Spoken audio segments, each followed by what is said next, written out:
Muy buenos días, queridos hermanos. Ahí van modulando el sonido. Un abrazo cariñoso para todos.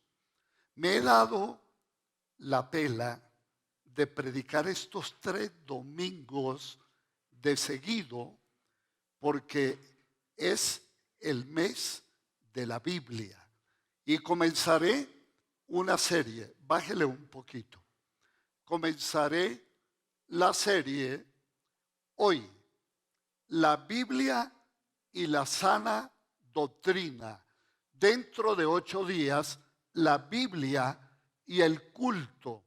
El tercero será la Biblia y las 4 principales ordenanzas y mandamientos de Jesús. Acuérdense que estamos en el día hoy de proclamar la Biblia y la sana doctrina. Este no es el mes del Halloween, este no es el mes de las brujas, es el mes de la Biblia. Tristemente, muchos padres todavía disfrazan a sus niños y me parece que eso es falta de entendimiento. Desde luego que cuando somos enseñados vamos a entender que muchas celebraciones y festividades no están de acuerdo con lo que nosotros creemos. Quiero pedir que los hermanos que están aquí a mi derecha se hagan aquí de frente.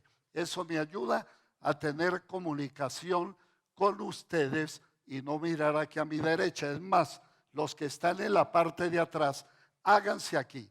Hoy, el domingo pasado, estuvimos en modo predicación. Escúchenme, hoy estamos en modo cátedra. ¿Me entienden?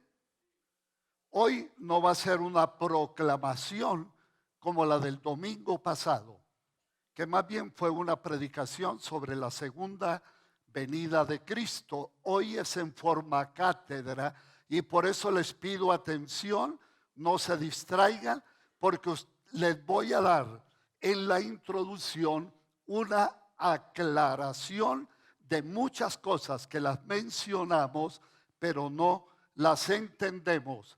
Allí en la cabina busquen en segunda Timoteo capítulo 4, pero voy a leer, no busquen en sus Biblias, voy a leer en la nueva traducción viviente. Segunda Timoteo capítulo 4 y leo inmediatamente mientras los chicos mueven rápidamente sus manos y escuchan con atención y usted lo lee en la pantalla.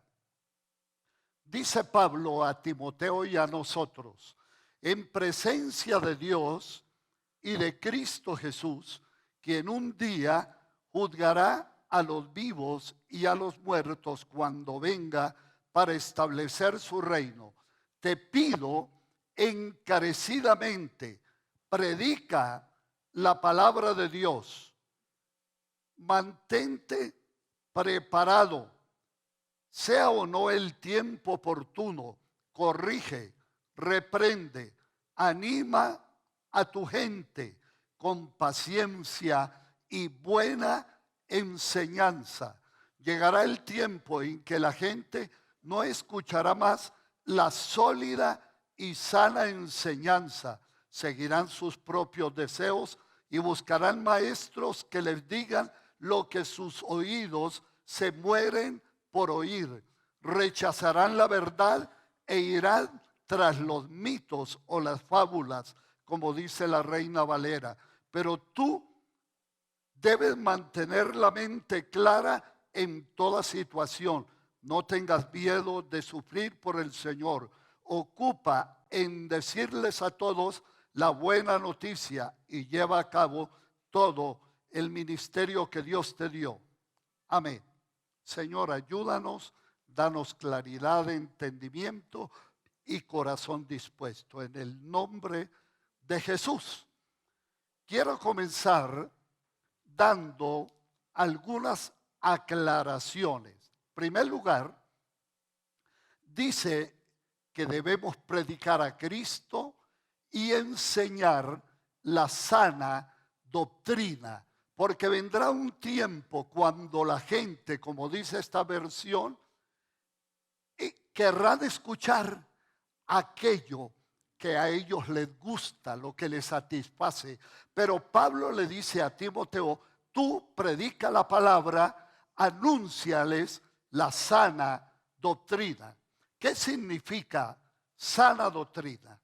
Sana doctrina significa enseñanza saludable que conduce a una vida cristiana inteligente. Sana doctrina significa enseñanza saludable que predica a Cristo y nos conduce a una vida cristiana razonable, es decir, inteligente. Cuando hablamos de una enseñanza saludable, quiere decir una enseñanza que nos hace bien, que nos da información y formación para que nosotros seamos creyentes, que no creemos cualquier cuento.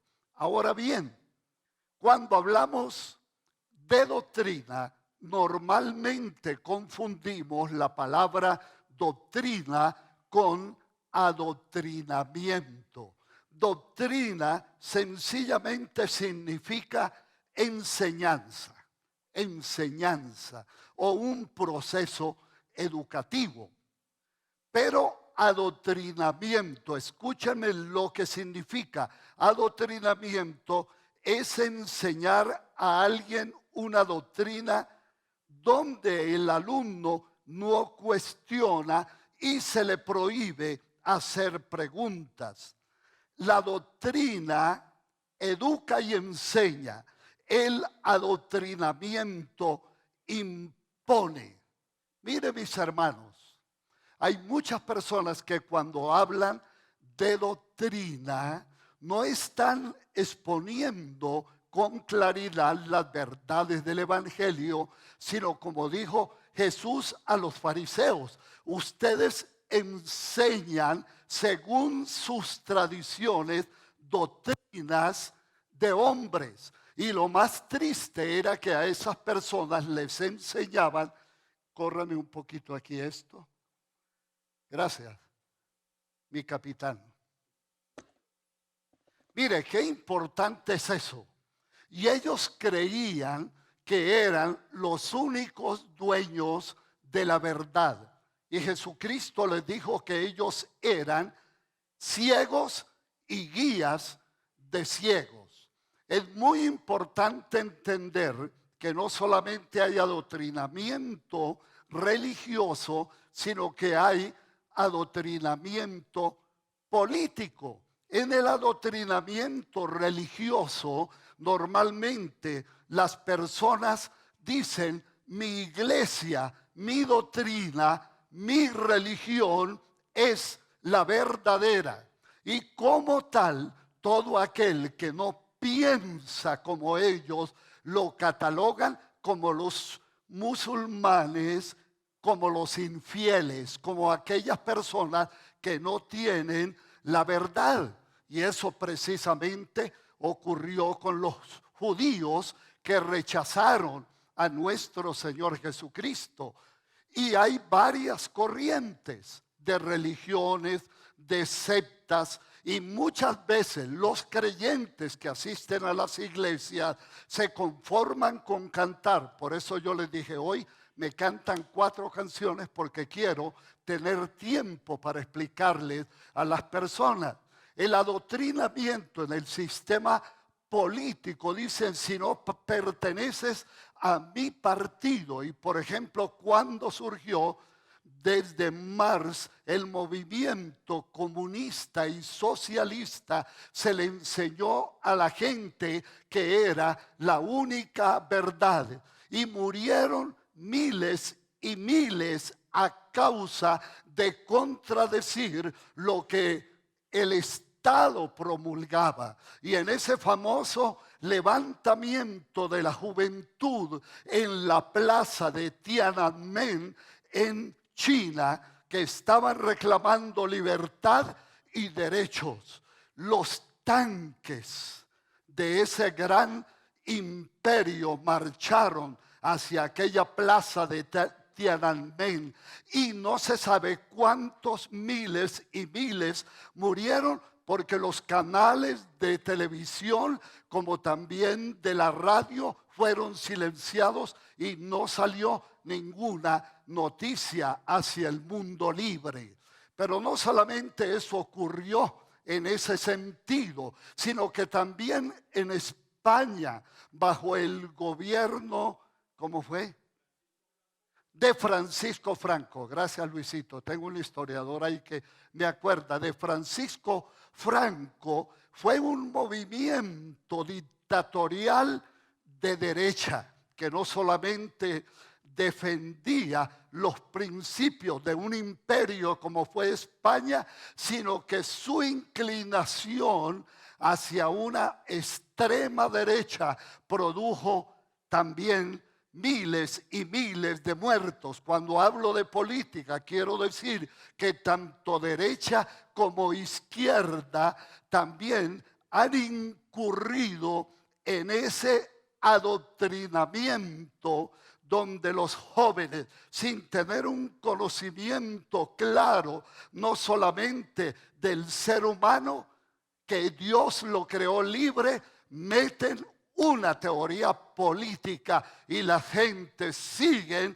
ciegamente lo que el caudillo y el líder está diciendo. Pero los análisis que se hacen hoy día es que ni derecha ni izquierda son los que van a la delantera. Se ha levantado una nueva modalidad que se llama el populismo, donde surgen nuevos mesías, nuevos líderes que le dicen a la gente, nosotros tenemos la solución. Y hay líderes de izquierda, hay líderes de derecha que le dicen a la gente que le van a solucionar todos los problemas y tristemente las plazas se llenan, las calles igualmente se llenan creyendo que ese Mesías va a solucionar los problemas. Pero como decía nuestro hermano Holman, estamos viviendo un momento de tanta confusión, de tanta incertidumbre, porque la gente sigue a estos nuevos pseudo mesías que prometen arreglar los problemas de la gente. Y yo quiero hacer una comparación entre doctrina, adoctrinamiento y la persona de Jesús. Terminando el sermón de la montaña, donde Jesucristo presenta la parábola de los dos fundamentos, de los dos cimientos, dice: el que oye mi palabra y la obedece, le compararé al hombre prudente que edificó su casa sobre la roca. Y al terminar esa parábola, dice la palabra de Dios, y la gente se admiraba ¿de qué? De su doctrina, porque les enseñaba como quien tiene autoridad y no como los escribas. ¿Y cómo era que enseñaba Jesús? Jesús enseñaba con su vida, Jesús enseñaba con su ejemplo, Jesús enseñaba con su humildad, pero enseñaba también como quien tiene autoridad. Y Él no vino para adoctrinar a la gente y decirle, si ustedes no hacen esto, se van al infierno. Ni siquiera dijo eso. Él dijo, si no os arrepentís, todos pereceréis igualmente, pero a nadie obligó. Y Él no tuvo una cantidad de discípulos que no sabían para dónde iban, y a nadie obligó para que se convirtieran en sus seguidores. Él dijo, si alguno quiere venir en pos de mí, niéguese a sí mismo, tome su cruz y sígame. Si alguno quiere Y cuando el joven rico dio media vuelta porque tenía muchas riquezas, el Señor ni lo condenó, pero tampoco le obligó para que lo siguiera. Así que Jesús se convierte en el modelo que enseña su palabra, pero yo como discípulo, como creyente, como seguidor del maestro, tomo la decisión de ser o no ser su discípulo. Ténganlo en cuenta esto, la doctrina enseña, el adoctrinamiento impone. Ahora bien, los discípulos de Cristo tenemos de nuestros lemas uno que a mí me gusta y dice: no somos la única ni la mejor iglesia, simplemente somos iglesia. ¿Entiende? No somos la única ni la mejor iglesia, simplemente somos iglesia. También los discípulos de Cristo afirmamos lo siguiente: nosotros los discípulos de Cristo hablamos donde la Biblia habla y callamos donde la Biblia calla. Ahora bien, hablando de sana doctrina, Pablo le dice a Timoteo: pero tú habla lo que está de acuerdo a la sana doctrina. Y yo quiero esta mañana, que me alcance el tiempo, hablar rápidamente de 3 características de una iglesia de sana doctrina. En primer lugar, la primera característica de una iglesia de sana doctrina es cristocéntrica. Una iglesia de sana doctrina es cristocéntrica. ¿Qué queremos decir cuando hablamos de que es cristocéntrica? Que Cristo es el centro de la predicación, es el centro de lo que cantamos, es el centro de nuestra celebración. Así que la declaración petrina que se encuentra en Mateo capítulo 16 se ha constituido en la confesión más importante de la iglesia. Nosotros como iglesia de discípulos de Cristo afirmamos que nuestra única confesión de fe fue lo que Pedro proclamó cuando Jesús les preguntó qué la gente decía y pensaba de Cristo. Pedro se levantó y dijo: nosotros creemos que tú eres el Cristo, el Hijo del Dios viviente. Jesús le contestó o replicó y dijo: bienaventurado eres Simón, hijo de Jonás, porque no te lo reveló sangre ni carne, sino mi Padre que está en los cielos. Y yo también te digo que tú eres una piedrita, y sobre esta declaración que yo he hecho, que soy el Cristo, edificaré mi iglesia, y las puertas del infierno no prevalecerán contra ella. Ahora, es muy importante definir que ser cristocéntrico no solamente en la predicación, en lo que cantamos, y llegaré al tercer punto, sino en la forma en que nosotros vivimos. Ser cristocéntrico es saber que mi vida, que mi familia está bajo el gobierno de Jesucristo, y que el reino de Dios, el gobierno de Dios, es el que determina mi forma de vivir, mi caminar y mi vivir diario.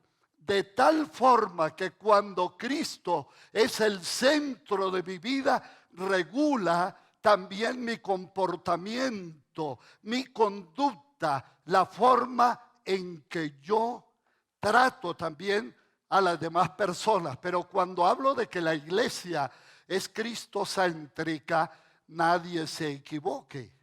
Cuando hablo de que la iglesia es cristocéntrica, eso tiene un sentido teológico.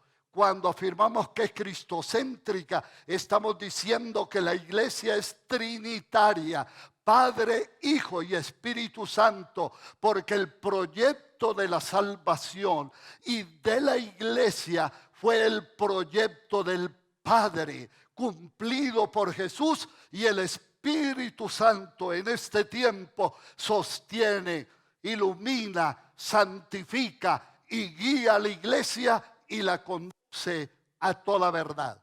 Concéntrense un poquito, porque lo que viene es un poquito denso y quiero que ustedes le pongan cuidado.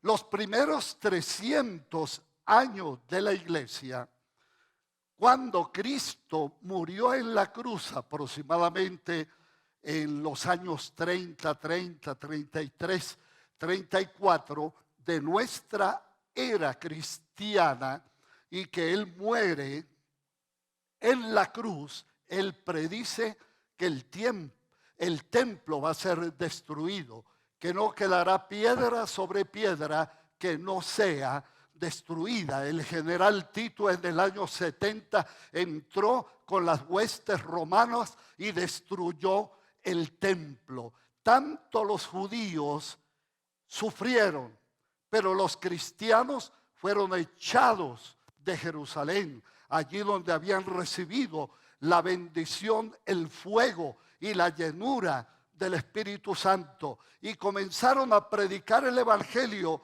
con tanta convicción, con tanta gracia y con tanto poder, que uno de los emperadores dijeron: mira a estos cristianos, lo han llenado todo con el Evangelio. Mis parques, mis teatros, las calles la han llenado con el Evangelio. Y un dicho comenzó a pulular: estos son los que trastornan al mundo, pero lo trastornaban para bien, porque la predicación del Evangelio se convirtió, como cantaban los hermanos, en una predicación poderosa. Y escúchenme esto: durante 300 años la iglesia no tuvo templo. La iglesia no tuvo templo. Se reunían en las casas, las calles, las orillas de la playa, a las orillas del río, como cuando llegó aquella mujer de Tiatira que abrió su casa para que el evangelio fuera predicado, Lidia. Y durante todo ese tiempo, según las estadísticas, porque lo estuve investigando, murieron aproximadamente 10,000 mártires, y otros murieron en la arena, en el circo romano, y murieron algunos de ellos quemados, hasta que la gente decía de los cristianos: miren cómo se aman los cristianos. Y saben que ningún emperador, uno de los peores fue Nerón, estuvo Diocleciano. Nerón mandó a incendiar a Roma y le echó la culpa a los cristianos, y la persecución arreció. Pero Diocleciano fue uno de los más severos perseguidores de la iglesia, porque llevaban a los cristianos ante el emperador y le daban la única oportunidad y le decía: tienes la oportunidad, di que César es el Señor, porque Jesucristo no es el Señor. Y ellos, arrodillándose, decían: Cristo es el Señor. Los quemaban o los echaban al circo para que los leones y las fieras los devoraran. Pero en el siglo III, especialmente en el año 313, un emperador ascendió al trono llamado Constantino, y con el rey del Oriente hicieron un convenio. ¿Por qué? Porque era imposible detener el avance de la iglesia. ¿Y sabe qué ocurrió? Que dice Constantino, emperador de Roma, en el año 313, dice: he tenido un sueño.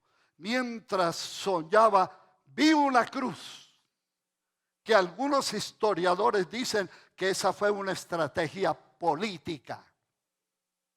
Vi una cruz, así que yo he sacado como conclusión que la verdad es el cristianismo. Y entonces promulgó el famoso edicto, en el año 313 y se llamó el Edicto de Milán. Y dijo: declaro al cristianismo la religión oficial del imperio. Y escúcheme, los creyentes, no todos, pero algunos vieron eso como una bendición. Cesó la persecución. Algunos de la iglesia o cristianos que eran adinerados les devolvieron sus propiedades. Y entonces ya el cristianismo gozaba del favor del imperio. Y Constantino dijo: ahora pueden construir sus templos. Y les dio subsidio para que comenzaran a construir los templos.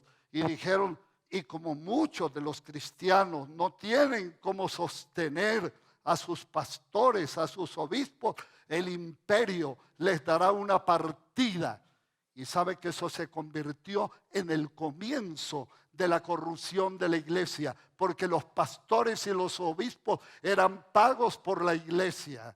Y comenzaron a edificar templos. Y había otro centro que era Constantinopla. Y allí la iglesia comenzó a volverse ya no la iglesia cristiana de la cruz, sino la iglesia imperial que rendía culto también y veneraba al emperador. Mire cómo puede caer la iglesia cuando nosotros no estamos claros de la sana doctrina. Mire lo que ocurrió en el año 431. Se reconoció a María como la madre de Dios. ¿Y saben por qué? Porque María, y ustedes saben que el sentimiento de que fue la madre del Salvador creaba una conciencia muy espiritualizada de la madre del Salvador, quien estuvo hasta el último momento al pie de Jesús en la cruz, y que en las bodas de Caná dijo: hagan todo lo que Él les diga. Pero entonces la gente comenzó a desarrollar una religiosidad muy inclinada a la idolatría. Y entonces los obispos, el emperador y los prelados de la iglesia decretaron que María era la madre de Dios. Y se creó el famoso dogma del Teotocos. De pronto para ustedes es la primera vez que lo escuchen. El Teotocos fue el dogma que afirmaba lo siguiente: María es la mujer que parió a Dios. Porque si Jesucristo es Dios y María es la madre de Jesús, entonces María es la madre de Dios. Fíjense que es una ecuación aparentemente lógica. Pero acuérdense de esto, que cuando el ángel le dijo a María: concebirás en tu vientre y darás a luz un hijo, ella dijo: ¿cómo será esto? Porque yo no he tenido relaciones sexuales. Y el ángel le dijo: el poder del Altísimo vendrá sobre ti y el Espíritu Santo te cubrirá con su sombra, de tal manera que el ser engendrado en tu vientre es obra del Espíritu Santo y será llamado Hijo de Dios. Jesús fue hijo de María según la carne. Pero a Dios nadie le vio jamás. Y la eternidad de Dios se remonta a los siglos y a los siglos. Por eso en el Evangelio de San Juan, capítulo 1, dice: en el principio era el Verbo, y el Verbo era con Dios, y el Verbo era Dios, refiriéndose a Jesús. En él estaba la vida, y la vida era la luz de los hombres, y la luz resplandece en las tinieblas. Pero el capítulo 14 del versículo 14 del capítulo 1 dice: y el Verbo se hizo carne. ¿Qué dice que se hizo carne? Que tomó naturaleza humana. En todas las creencias universales del mundo, el único movimiento, la única iglesia que proclama a un Dios que se hizo niño es el cristianismo. ¿Por qué? Porque Él se hizo hombre en el vientre de María, de tal manera que María es la madre de Jesús, pero no la madre de Dios. ¿Me entendieron? Porque el Verbo se hizo carne, habitó entre nosotros, y nosotros le vimos, dicen los seguidores de Jesús, como el unigénito del Padre, lleno de gracia y de verdad. ¿Y saben qué? María fue parte de los 120 que recibieron allí en el aposento alto el Espíritu Santo. Fue una de las discípulas, y los primeros cristianos la amaron, la respetaron, la cuidaron. Vivía en la casa del discípulo amado. Pero ¿saben qué? Fue una discípula más del Maestro, y hasta el día de hoy la llamamos bienaventurada, porque fue la madre del Salvador. Pero no Teotocos, que significa la mujer que parió a Dios. ¿Entienden eso? Yo le dije que es un poquito, es decir, que a Dios nadie lo ha parido. Sus años no tienen fin. Yo soy el alfa y la omega, el primero y último, el que estuve muerto, pero he aquí que vivo por los siglos de los siglos. Amén. Está hablando de la eternidad de Dios, del Dios que existe y que es el misterio de los misterios. Pero escúcheme esto: no solamente fue proclamada como madre de Dios, sino que poco a poco se le fueron adjudicando milagros, y la gente comenzó a desarrollar el culto a María. Proclamó también un edicto mediante el cual se decretó la famosa Asunción de María y la concepción. ¿Eso qué quería decir? Que María, viviendo entre la iglesia, ascendió como Jesús en cuerpo y alma al reino de los cielos. La ascensión de María. Y luego comienza la adoración, y la famosa oración que yo aprendí cuando era pequeña: Santa María, Madre de Dios, ruega por nosotros.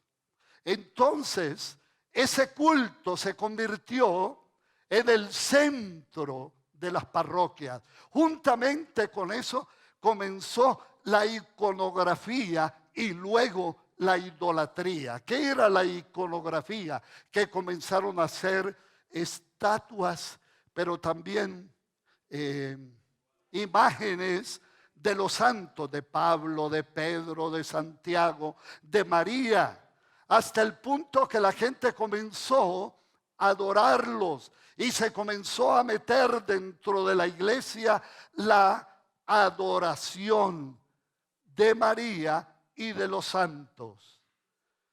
¿Y sabe qué?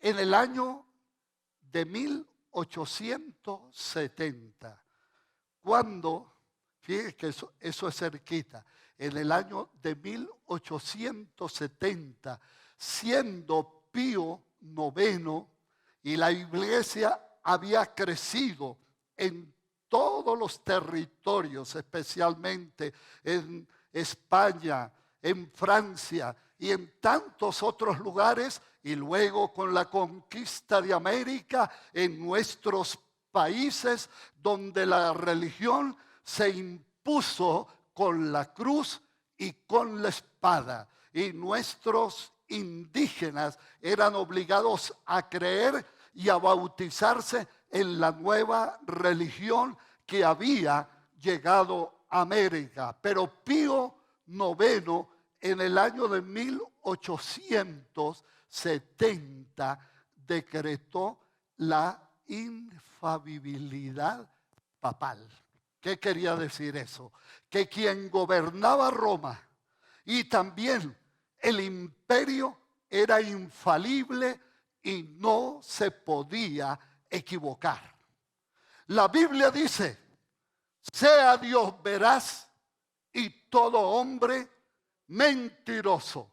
Lo que quiere decir que ningún hombre puede llegar a un estado de infalibilidad que conduzca a las personas como si fuera Dios. Y ahorita voy a ir a la parte evangélica. Pero ¿qué fue lo que ocurrió?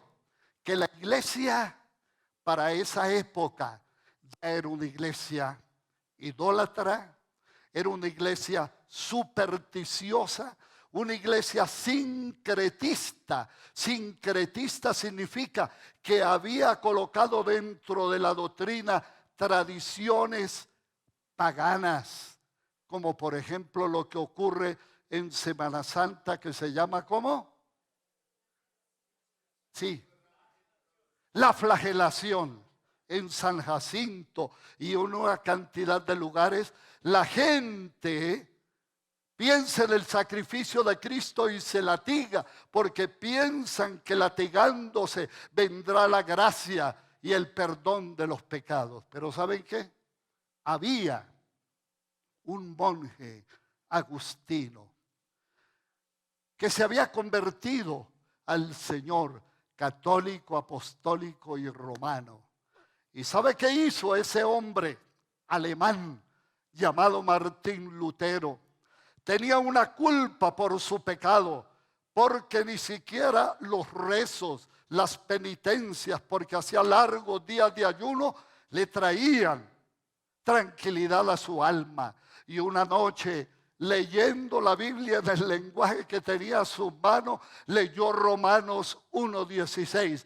Porque no me avergüenzo del evangelio, porque es poder de Dios para salvación a todo aquel que cree, al judío primeramente y también al griego, porque en el evangelio la justicia de Dios se revela por fe y para fe, como está escrito: mas el justo por la fe vivirá. Martín Lutero, entonces se le iluminó su alma, se le iluminó su mente, se le iluminó su corazón, habiendo estudiado teología en Roma y conociendo ya las escrituras, dijo: el hombre no es justificado por las obras, por las penitencias. El hombre justificado por la fe y por la gracia de Dios recibe la salvación. Y se atrevió a colocar 95 tesis en la catedral de Wittenberg, Alemania. Y mis hermanos, para esa época se estaba construyendo, porque eso duró cientos de años, la Basílica de San Pedro en Roma. Y él se dio cuenta de las famosas figuras de Miguel Ángel, del ornamento de los prelados, de cómo la gente se inclinaba ante aquellos que hacían la ceremonia, aunque no lo entendían, porque la misa era en latín y la hacían de espaldas al público. Es más, se prohibió la lectura de la Biblia y decían que todo el que leía la Biblia se volvía loco y que si alguien quería preguntar, doctores tiene la Santa Madre Iglesia. Porque la gente del vulgo no podía entender la Biblia. ¿Y sabe qué hizo Lutero? Él tradujo del griego al alemán las Sagradas Escrituras. Y el 31 de octubre del año 1517 se atrevió y se enfrentó no solamente contra el Papa, sino contra todo el estamento. Fue amenazado de muerte y el príncipe de Sajonia lo escondió en su palacio porque lo iban a matar. Y ese fue el famoso comienzo de el movimiento protestante, hasta el punto que Martín Lutero, cuando tuvo que ir ante el Papa, obispos y cardenales, siendo un monje agustino, proclamó, aunque no le dejaron leer todas las 95 tesis, proclamó que la palabra de Dios era la única que nos conducía a la verdad y que no había otra doctrina más que Cristo, porque la sana doctrina, si usted la quiere reducir y sintetizar, sana doctrina significa Cristo. Y entonces le dijeron: hoy tienes la oportunidad de renegar y decir que estás equivocado, y vuelves a tu iglesia y vas a seguir ministrando los sacramentos. ¿Sabe qué dijo Lutero? Si ustedes me prueban por la palabra de que lo que yo he escrito y les he dicho no es verdad, ante usted, señor Papa, y todos los obispos y cardenales, yo estoy dispuesto a someterme. Pero como sé que no podéis, soy preso de la palabra de Dios. Yo obedeceré a Dios antes que los hombres. Literalmente, con sus seguidores tuvo que salir corriendo. Esa fue la famosa bula papal de su tiempo. Pero escúchame, hermanos míos, la iglesia de esa manera vivió ese momento oscuro. Y cierro esta parte diciendo, por eso Lutero, y se conoce en historia y en teología, las 5 solas de Lutero: sola fe, sola gracia, sola escritura, solo Cristo y solo a Él la gloria. Les repito: sola fe, sola gracia, sola escritura, solo Cristo y solo a Él la gloria. Pero escúcheme, ¿qué ha pasado después de los 500 años de la Reforma? El protestantismo creció, no solamente en Europa, que evangelizaron a otras naciones y las explotaron, como la India, como África, siendo Inglaterra, por un decreto real, se apartó de la iglesia católica y quedó como la iglesia anglicana. Y no les hablo porque es una cuestión de matrimonio y otra cantidad de cosas que a ustedes no les interesa mucho, pero esa iglesia no respondió al evangelio. Es donde están los famosos reyes de Inglaterra y el palacio de Buckingham y todo eso, que con la religión tampoco fueron fieles al evangelio. Ahora, ¿qué ha ocurrido en la iglesia evangélica? La iglesia cristiana creció en América Latina hasta el punto que en el Concilio Vaticano II se animó a todos los católicos, sacerdotes y católicos, que reevangelizaran América, porque América se estaba llenando de evangélicos y que era una amenaza para la iglesia. Tristemente quiero decirles que la iglesia ha crecido. ¿Y cuáles son los pecados de la iglesia en contra de la sana doctrina? Número 1, exaltación excesiva de los pastores, predicadores y líderes. ¿Y sabe cómo se llama eso? Culto a la personalidad. Culto a la personalidad. Y es muy común ver hoy a pastores de iglesias grandes que pueden llegar al parqueadero donde sea con 6 y 8 guardaespaldas. Eso se llama culto a la personalidad. Y hay personas que hablan más de su iglesia, más del pastor que del mismo Cristo. Y vuelvo y repito esto. Yo he dicho a esta iglesia que el que diga que va a la iglesia de Elías Uricochea, usted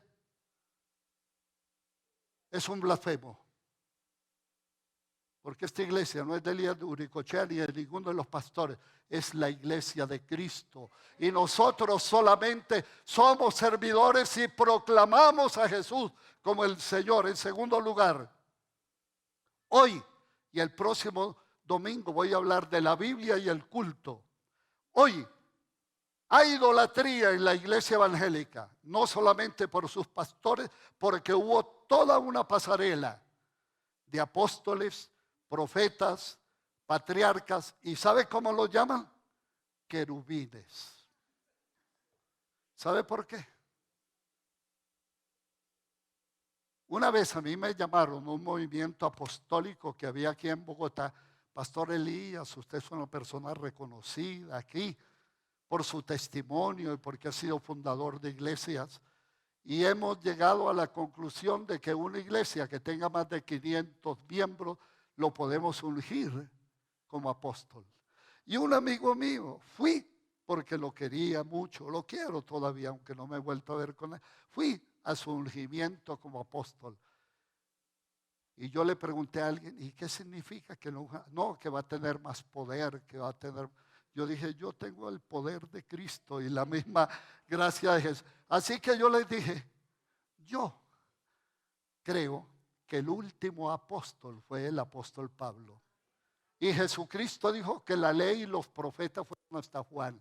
El último profeta fue Juan el Bautista. Los demás podrán tener don de profecía, pero no son profetas, porque también son iglesias manejadas muchas veces por profetisas. Así que idolatría por los cantantes. Hoy ya no se llama grupo de oración, sino la banda. La banda de mi iglesia. La banda de esa iglesia es mejor que la banda de tal lugar. No solamente eso, vino la manipulación del texto bíblico. ¿Y saben qué decimos los discípulos de Cristo? Que los discípulos de Cristo creemos en la palabra de Dios Antiguo y Nuevo Testamento, pero que leemos el Antiguo Testamento a la luz del Nuevo Testamento. Una de las formas de manipulación también en el sincretismo de la iglesia evangélica se inventaron las maldiciones generacionales basadas en Deuteronomio 28, que era para el pueblo de Israel. Si usted tenía un problema, no, tenemos que ministrarle liberación porque esa es una maldición de su tatarabuelo, de su abuelo, en fin. ¿Saben qué? Todas las maldiciones las llevó Cristo en la cruz del Calvario. Y no importa que mi tatarabuelo haya sido un alcohólico, un promiscuo, la Biblia dice de modo que si alguno está en Cristo, nueva criatura es. Las cosas viejas pasaron, he aquí, todas son hechas nuevas. Y es una forma de tener cautiva a la gente. Una vez llegó una hermanita y dijo, pastor, me gusta su iglesia. Le dije, no, es la del Señor. Pero ¿sabe qué me dijo? Pastor, me han hecho 362 liberaciones para que usted siga ahí para allá. Le dije, hermanita, esta no es su iglesia. Aquí no cautivamos a la gente diciéndole la otra liberación, no. La Biblia dice, hablando Jesús, conoceréis la verdad. ¿Y la verdad qué? Así que si el Hijo os libertare. Pero no solamente eso, amor al dinero.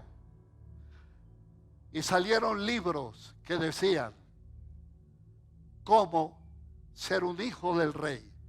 Y por si alguna causa usted le estaba yendo mal, no prosperaba en el negocio o no le aumentaban el sueldo, hermano, es que usted está bajo maldición, usted está en pecado, usted tiene que hacer tantos días de ayuno, usted tiene que dar tanto dinero. Y se inventaron las famosas siembras, se inventaron los famosos pactos.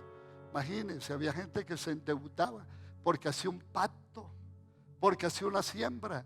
Mire, los creyentes del Nuevo Testamento somos generosos y sostenemos la iglesia según Dios nos haya prosperado, pero no manipulamos a la gente con el dinero. Sencillamente entendemos que la generosidad es parte de la gratitud a Dios, pero a nadie ni le metemos miedo ni le ponemos un revólver para que dé. Y si es usted es tacaño, pues la Biblia lo dice, no os engañéis, todo lo que el hombre siembra eso cosecha. Si yo soy generoso y ayudo a los pobres también, pues también habrá bendición, amor al dinero. Así que eso es parte de los pecados de la iglesia. Y termino con esto porque se me acabó el tiempo. ¿Saben qué, hermanos míos? La iglesia del Señor, primero, Él la compró con su sangre, pero es la iglesia del Señor. Y esa iglesia tiene, en primer lugar, es cristocéntrica. Segundo lugar, es fiel a la palabra del Señor.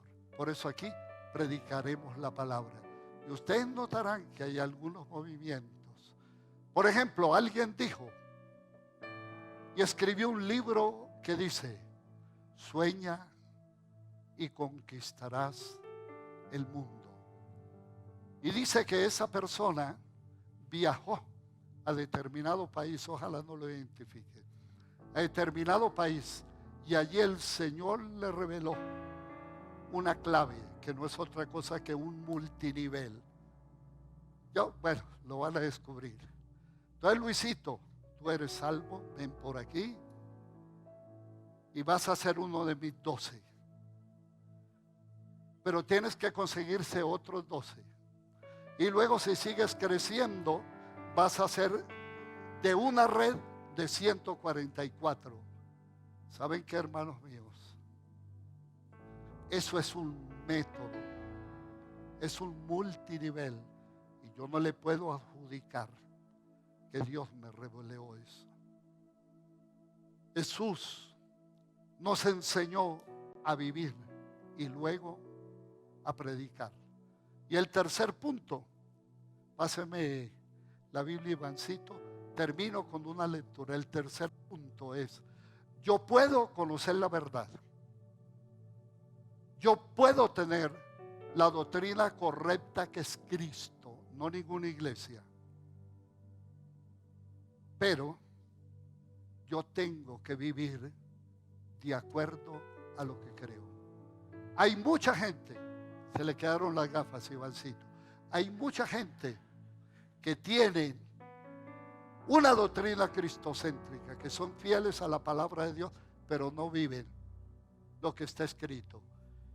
Y yo les voy a pedir que escuchen con atención y salimos. Tito capítulo 2.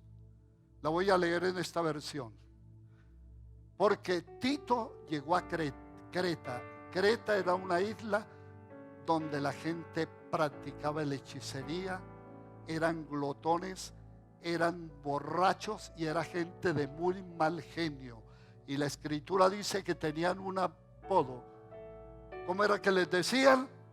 Los cretenses son bestias, glotones y comilones. Y allí llegó Tito. Y mire lo que le dice Pablo: Tito, en cuanto a ti, fomenta la clase de vida que refleje la sana doctrina. Enseña a los hombres mayores a ejercitar el control propio. ¿Sabe por qué? Porque hay muchos viejos que se vuelven viejos verdes y después de casados comienzan a enamorarse de la jovencita. Eso se llama sana doctrina. Que los hombres mayores tengan control propio, a ser dignos de respeto y a vivir sabiamente. Deben tener una fe sólida y estar llenos de amor y paciencia. Sana doctrina. De manera similar enseña a las mujeres mayores a vivir de una vida que honre a Dios. No deben ser chismosas, ni deben emborracharse.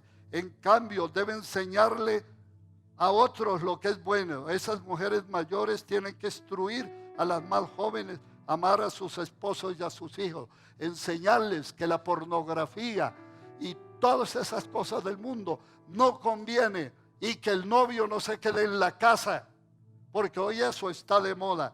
Sana doctrina. A vivir sabiamente, a ser puras, a trabajar en su hogar, a hacer el bien y estar en armonía con sus esposos. Entonces no deshonrarán la palabra del Dios.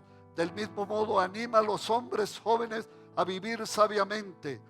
De modo, anima sabiamente y sé tú mismo un ejemplo para ellos al hacer todo este tipo de buenas acciones.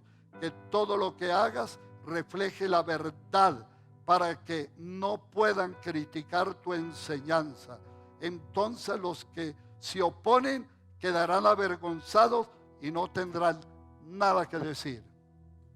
La sana doctrina es ser buen vecino. La sana vecina es no pelear, que aunque le pongan ahí la basura al frente, recójala y no pelee. Cuando comenzamos la iglesia aquí por la calle, con Blanca barríamos toda la calle. ¿Y sabe? 3 de los vecinos comenzaron a asistir a la iglesia. Usted no evangeliza solamente porque se sabe versículo. Evangelice con el buen testimonio. Si su vecino está enfermo y tiene que llevarlo al hospital, llévelo. Si tiene que llevarle a un mercado, déselo. La sana doctrina no es solamente lo que predicamos, sino también lo que vivimos. Y como decimos, palabra de Dios. Y dicen los católicos, te alabamos, Señor. Colóquense de pie. Y algunos, mire cómo podemos de ser nosotros hasta fanáticos. Ay, el pastor dijo palabra de Dios, te alabamos, Señor. ¿Hay algún pecado en eso? No. Fíjese. Así que usted sea un cristiano, pero no un cristiano fanático que anda señalando que todo el mundo está en pecado y que usted es el santo. Eso se llama sana doctrina. Señor, te damos gracias por tu palabra. Estamos convencidos de que estamos en la verdad, no en la mejor iglesia. Estamos en la verdad, que eres tú, que dijiste: soy el camino, soy la verdad y soy la vida. Nadie viene al Padre sino por mí. Y ahora, Señor, gracias por tu pueblo fiel. Saldremos de este lugar jamás de tu presencia, con la bendición del Padre, del Hijo y del Espíritu Santo. Amén.